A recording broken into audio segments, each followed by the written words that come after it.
Because she totally owned that song. Yeah. I want you to hand me my guitar while you're standing up. Carrie, what is that guitar you got there? Oh, that's the ordinary guitar. That's a special guitar. I can tell you because he made that when he was in luthier school. Did you really? Yeah, well, not without much help from Augustino Loprenzi. Where did you go to luthier school? Oh, I didn't go to luthier school. I worked with Augie Loprenzi. Oh, okay, cool. Yeah. I went to luthier school. That's Did why you? I asked. Where? I went to a school called Guitar Research and Design Center up in Vermont, which is now up in Vermont. Oh, yeah. Which is now actually called the Vermont Luthiery School, I believe. In Duxbury? No, in South Stratford is where it was. Huh. It's now, what's happened is the owner of it is a guy named Charles Fox, and he's moved out to California and has he has his own guitar, C. Fox guitars. Wow. But the guy that I learned from was a guy named George Morris, who took that school and moved it to a different location in Vermont, to his own place in Vermont. And to the best of my knowledge, he's still teaching. Huh. And it was a wonderful experience, and I did not become a luthier for a living, which really bums me out sometimes. Well, don't let it. But, this is great. You guys watch Nora from Queens? What's it called? What? Nora from Queens? No. Well, one of the episodes, one of the characters has got a filler job, and it's Sam Ash. And it has B.D. Wong, who's the fill guy, and it's the guy that was in 30 Rock. And they ended the song singing The Weight. And, and there's a guy there going, shit, he's somebody. It was Michael Bolton. That's beautiful guitar. I love it. Thank you. No, I've had a long time. Michael It's Bolton. been much abused and brought back to life, and the neck's been out once and reset and checked it all over. It was so the third time I was trying to get a job with Augie Loprenzi since I was in high school, and then finally, after much visiting up there, and I came up with all these different crazy schemes, and he was like, "Get out of here, you crazy kid." Then he called me up and said, "I'd like to come up to the shop." And I was like, "Oh, he's gonna hire me. And I walk in, and he says, "Kerry, your parents have contacted me." And I should say first, I had a Giannini classical guitar that was painted orange. That was my guitar. And I was lent a Yamaha F20s or something, yeah. It's like Yamaha Dreadnought that was lent to me for a while, but then it was taken back. You got to give the guitar back. My sister wants it. So I was out without a guitar. My parents had approached Augie Loprenzi and said, "Graduation, build him a guitar. We want to order a guitar from you." Nice. So yeah, it was. What a great present. So he calls me up, and I go up there, and he said, "Your parents have ordered a guitar for your graduation, and I never build a guitar for anyone unless I meet them and know what kind of music and what kind of guitar they want." Wow, that's very cool. So I went, "Oh, that's great." Oh, that's Of course, and he looks at me and he goes, like, "What's wrong?" My face was like, I said, "I thought you were going to give me a job." He went, "You're twisted. Sid, kid, you're a sad, sad individual." So he made the guitar. By the end of the summer, he reached out to me. I was like, bags are packed. I'm ready to go to Oregon. I go to Oregon State. And he said, "I got an opening. You want to work here?" And I went, "Oh, yeah." Wow, that's great. And the guitar he made for me immediately started to fall apart. And so we made this one in the shop. Oh, great. Much better. That's Yeah, I love this guitar. Why didn't it fall apart? What's that? Why did it fall apart? Because I don't know.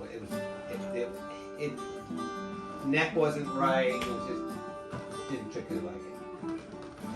I took my guitar, the one that I built at the school, and I walked down 48th Street looking for a gig, and I wound up working at a place called Stuyvesant Music. Oh yeah, And my mentor there was a guy named Ken Parker. Who you're familiar with. Well, his biggest sort of claim to fame is the Parker Fly guitar, which he designed. All right. Yeah.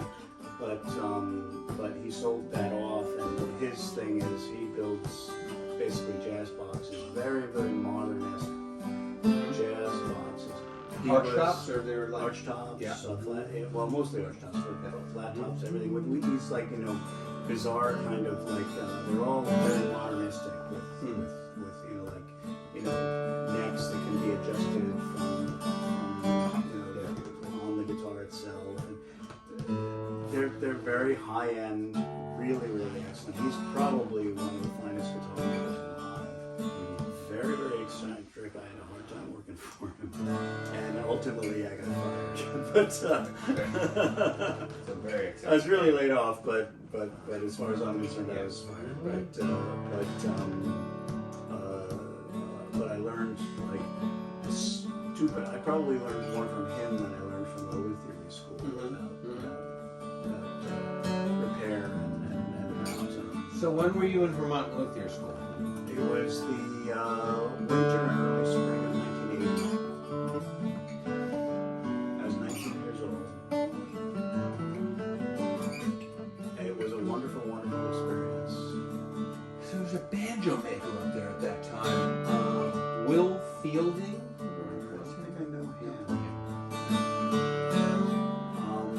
That's the WF on that. Oh, really? Okay.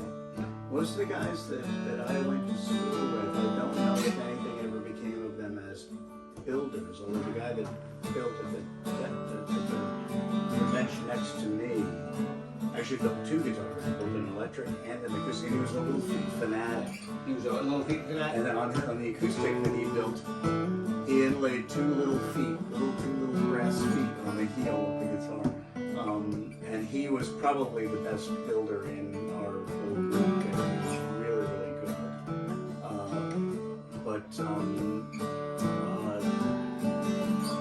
Yeah, it was just an absolutely fantastic experience. And to this day, I mean, I occasionally build something and do a lot of repair work that I learned from CAD and that kind of stuff.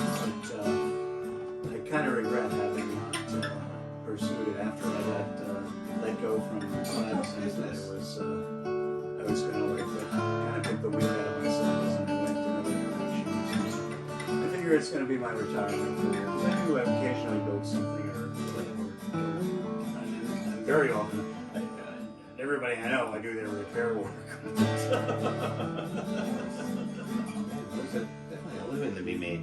Except that, you know, I shouldn't say most of the time, but half the time, you know, when I get a repair job, I take the job up to, you know, Jay Rosenblatt. Oh yeah. I take it up to Jay and I say, hey, what should I do here? And Jay gives me great advice. Watch this. Watch this, guys. Because you'll never see them do this in public. They don't know, in a typical Pat Potter's fashion, they don't know what's coming.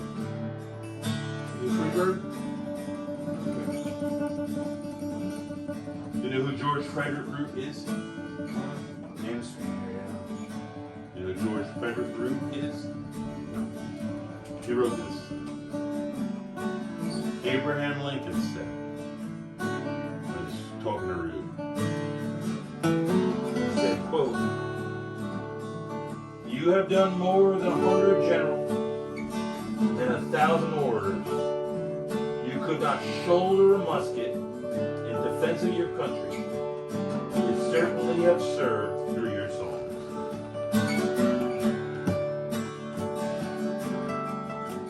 I love it.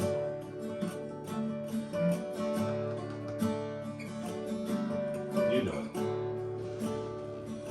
Oh, we'll rally around the flag, boys.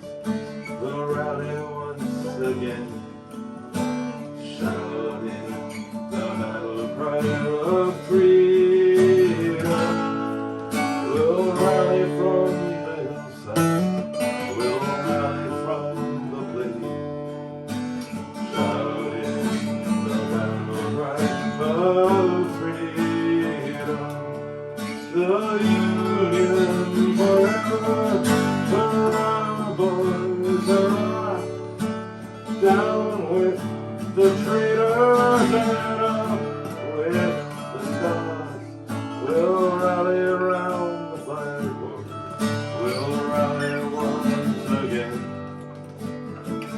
shouting the battle cry of freedom.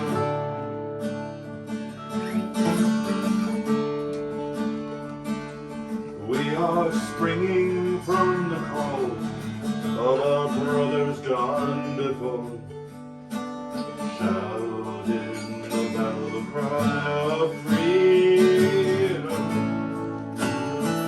We'll fill the ranks with 1,000,000 free men more, shouting the battle cry of freedom. The Union forever, the rabbis hurrah, down with the traitors and with the star, while we rally around the flag, boy, we'll rally once again, shouting the battle cry of freedom.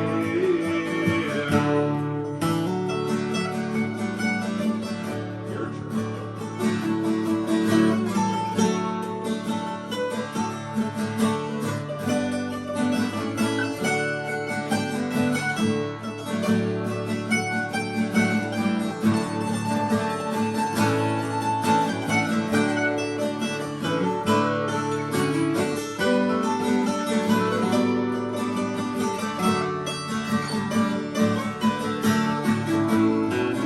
Take the meat part.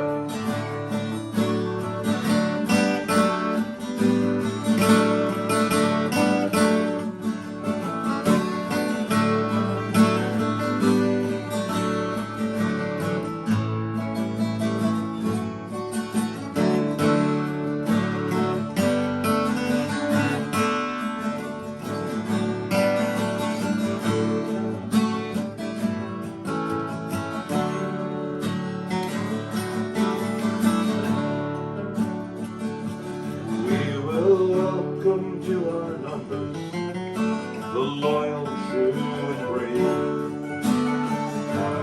shouting the battle cry of freedom. And although they may be poor, not one shall be a slave, shouting the battle cry of freedom. The Union forever, hurrah, down with the traitors and with the star. We'll rally around the flag, we'll rally once again, shouting the cry of freedom. I sang this a lot on my own after January 6th.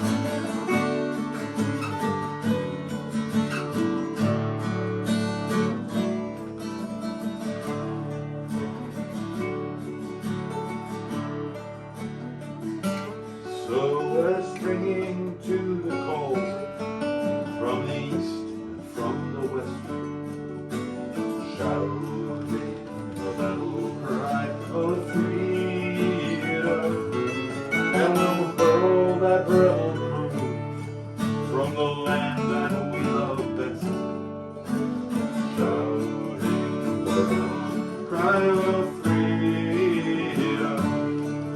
The Union forever, boys, hurrah, down with the traitors and with the star. We'll rally around the flag, we'll rally once again, shouting the cry of freedom, shouting the cry of freedom. I sang a lot after January 6th, but to myself, here alone in the house. But that song is 150 some odd years old. saying, okay, well, if Abraham. Actually, the funny thing is, you know what one of Abraham Lincoln's favorite songs was? Dixie. And I did it at an open mic one night. I did all the verses. And people don't realize what a great song it is. He loved it. He loved Dixie. He like. That's Is this Stephen Foster? Dixie? No. Who wrote Dixie? No, it's not Foster. No, wait. Actually, it might be Foster. I don't think he did. He wrote so many great songs. Swanee. Swan. Yeah, the other river. That's the other river. Do that song. We should do that. Let's see if I never do it. I do it without. Normally on the accordion.